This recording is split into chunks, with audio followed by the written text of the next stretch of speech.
Là, je pense qu'à la base, ça ne peut pas être une chance de ne pas avoir Nicolas Karabatic dans son équipe. Parce que voilà, on sait tous le joueur que c'est, le leader que c'est. Donc, quoi qu'il arrive, à la base, c'est quelque chose de négatif pour notre équipe.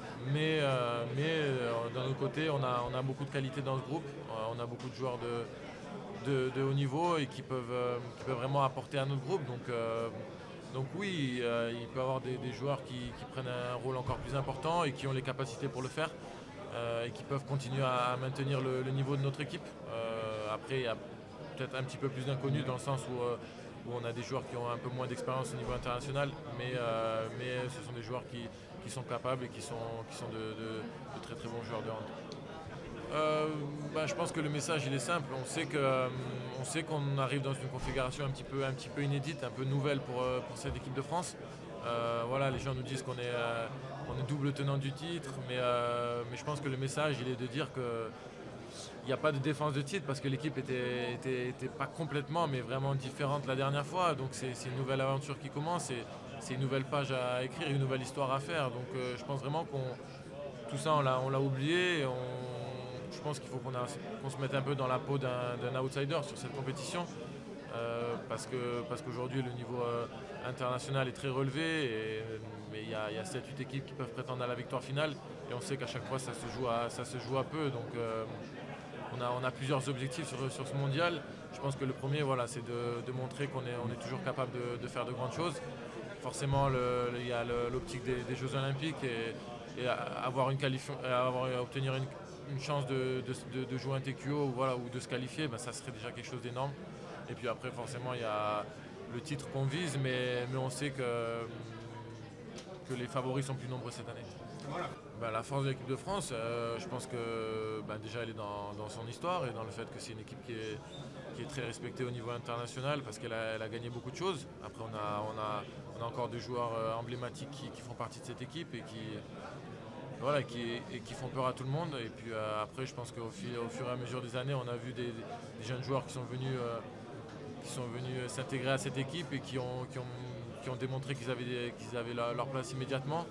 Et puis ce sont des joueurs aussi qui jouent tous dans des grands clubs en Europe, qui jouent la Ligue des Champions et qui jouent à chaque fois le haut du tableau. Donc il y a beaucoup de qualité dans cette équipe. Forcément un peu moins d'expérience des grandes compétitions. Et donc c'est là la petite part d'inconnu en arrivant sur ce mondial. Mais encore une fois, je pense qu'on a confiance en notre groupe et en tout cas on n'a pas peur. Je pense que forcément, jouer dans un pays comme l'Allemagne où on sait l'importance de notre sport et on sait à quel point il peut être médiatisé et suivi, forcément ça ajoute une saveur particulière parce qu'on sait qu'on joue dans un pays connaisseur de handball et qui saura vraiment apprécier la qualité du jeu en général. Je pense que le fait d'avoir aussi l'Allemagne dans notre poule, ça rajoute un peu de piment à la chose entre guillemets. On sait à quel point ils vont être soutenus, ils vont être poussés par toute une nation. Et c'est vrai que c'est toujours particulier de jouer contre un pays hôte. Forcément en Allemagne, je pense qu'il n'y aura pas plus grande ferveur. Donc ouais, tout ça rajoute à l'excitation, je dirais, et de disputer un mondial. On sait que c'est une compétition exceptionnelle je pense qu'il faut qu'on se rende compte de la chance qu'on a de pouvoir vivre ça. Oui, c'est toujours un match spécial. Après, au fur et à mesure des années, j'ai appris à aborder ce genre de rendez-vous. Donc oui, c'est toujours un peu particulier parce que j'ai de la famille là-bas et je sais que c'est un match qu'ils regarderont.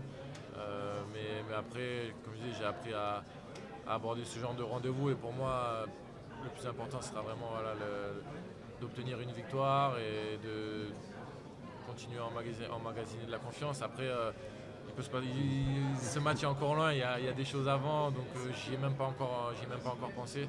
Pour moi, le focus il est sur le match du Brésil vraiment et pas sur le reste. Oui, c'est toujours un match spécial. Après, au fur et à mesure des années, j'ai appris à aborder ce genre de rendez-vous. Donc oui, c'est toujours un peu particulier parce que j'ai de la famille là-bas et je sais que c'est un match qu'ils regarderont.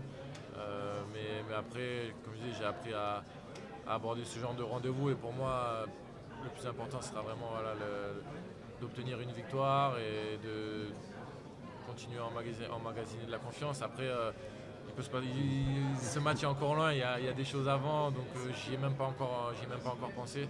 Pour moi, le focus il est sur le match du Brésil vraiment et pas sur le reste.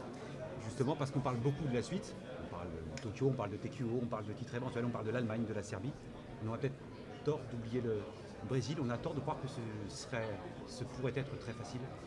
Bien sûr qu'il faut se méfier de cette équipe, déjà de par le fait que ces derniers temps on n'a pas trop eu d'infos sur eux, donc il y a aussi un peu une part d'inconnu.